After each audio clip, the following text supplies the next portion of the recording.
বাছাই করা ক্লাসের সেরা শিক্ষার্থী, অথচ বৃত্তি পরীক্ষায় তাদের একজনেরও ফলাফল ইতিবাচক নয়। অবিশ্বাস্য হলেও এমন ঘটনাই ঘটেছে রাজধানীর মতিঝিল সরকারি প্রাথমিক বিদ্যালয় কেন্দ্রে।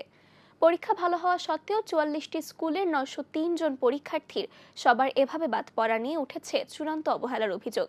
একাধিক দপ্তরে স্মারকলিপি আর আন্দোলনের পরও মিলছে না কোনো উত্তর। রওশন আমিন রুহির রিপোর্টে। সংশ্লিষ্ট ব্যক্তিদের কঠিন শাস্তির আওতায় আনার জন্য জোর দাবি জানাচ্ছে। বাছাই করা সেরা ২০% শিক্ষার্থীকে পাঠানো হয়েছিল বৃত্তির দৌড়ে।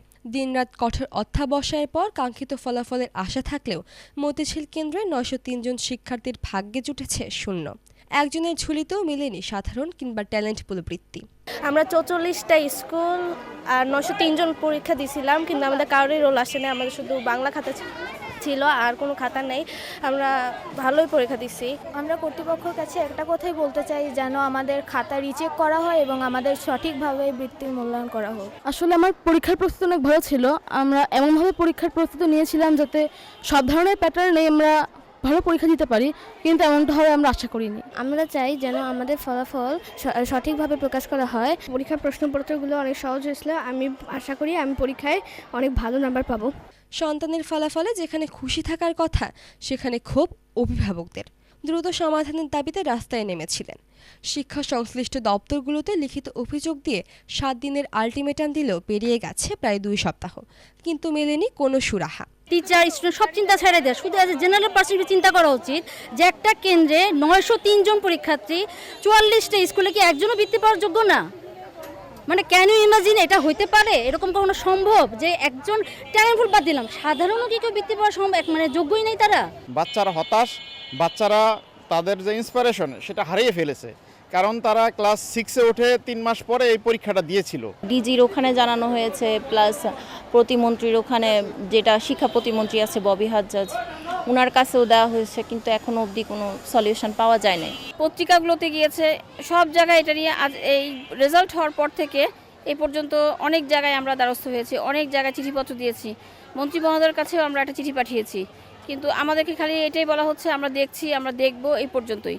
আশানুরূপ কোনো ফলাফল এখনো পর্যন্ত আমরা পাইনি। প্রত্যেকটা বাচ্চাই তো আসলে সিলেক্টেড বাচ্চা, যারা পরীক্ষা দিয়েছে প্রত্যেকেই তো ভালো মেধাবী ছিল বলে স্কুল থেকে সিলেক্ট করে আসলে কেন্দ্রে পাঠানো হয়েছিল। তো আমাদের খারাপ লাগাটা হচ্ছে ৯০৩টা বাচ্চার কোনো রেজাল্ট আমরা পাইনি। অত্যন্ত দুঃখের বিষয় যে এত কষ্ট করার পরে, আমরা গার্ডিয়ানরা এত কষ্ট করার পরেও কিন্তু একটা কেন্দ্রের রেজাল্ট আসে না, এটা বড় অত্যন্ত দুঃখজনক ব্যাপার।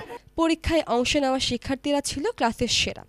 শিক্ষকদের দাবি, পরীক্ষা অত্যন্ত ভালো হয়েছিল এবং ফল বিপর্যয় কোনোভাবেই স্বাভাবিক নয়। আমরা এক্সট্রাভাবে ক্লাস টাইমের বাইরেও ওদের টেক কেয়ার করেছি। সেই হিসেবে আমার বাচ্চাগুলো তো খুব ভালো ছিল, এবং আমি মিনিমাম 10 থেকে 12টা বাচ্চাকে নিয়ে খুবই আশাবাদী ছিলাম যে ওরা হয়তো ট্যালেন্ট পুলে বৃত্তি পাবে।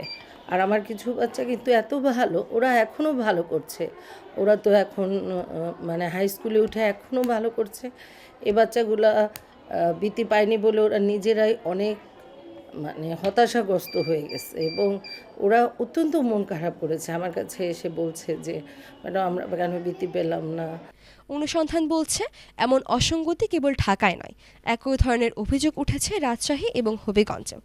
ঘটনার তদন্তে বিশেষ কমিটি গঠিত হলেও কাজের অগ্রগতির বিষয়ে বারবার যোগাযোগের চেষ্টা করেও পাওয়া যায়নি কর্তৃপক্ষের কাউকে। মূল্যায়ন প্রক্রিয়ার এমন জটিলতা আর ভুলের কারণে শিশুদের মনস্তাত্ত্বিক ক্ষতি নিয়ে উদ্বেগ প্রকাশ করছেন শিক্ষা বিশেষজ্ঞরা। নথিপত্র আর তদন্তের টেবিলে কতদিন আটকে থাকবে এই অনিয়ম তা জানা নেই। তবে দ্রুত খাতা পুনর্মূল্যায়ন করে যোগ্য মেধার সঠিক স্বীকৃতি না দিলে তা হবে শিশুদের সাথে অবিচার। দীর্ঘ ১৬ বছর পর প্রাথমিক বৃত্তি মেধা মূল্যায়ন নামে নতুন অগ্রযাত্রা শুরু হলেও মূল্যায়ন করা হয়নি অনেক শিক্ষার্থীরই মেধা। ভালো পরীক্ষা দিয়েও কাঙ্ক্ষিত ফলাফল মেলেনি অনেক শিক্ষার্থী। এতে করে হতাশাগ্রস্ত শিক্ষার্থীরা হয়ে পড়ছে পড়াশোনা বিমুখ। তাই যত দ্রুত সম্ভব যাচাই বাছাই করে নতুনভাবে পরীক্ষার ফলাফল দেওয়ার জন্য অনুরোধ জানাচ্ছেন অভিভাবক এবং শিক্ষার্থীগণ। রওশন আমিন রুহি, আমরা করব জয়, এটিএন বাংলা, ঢাকা।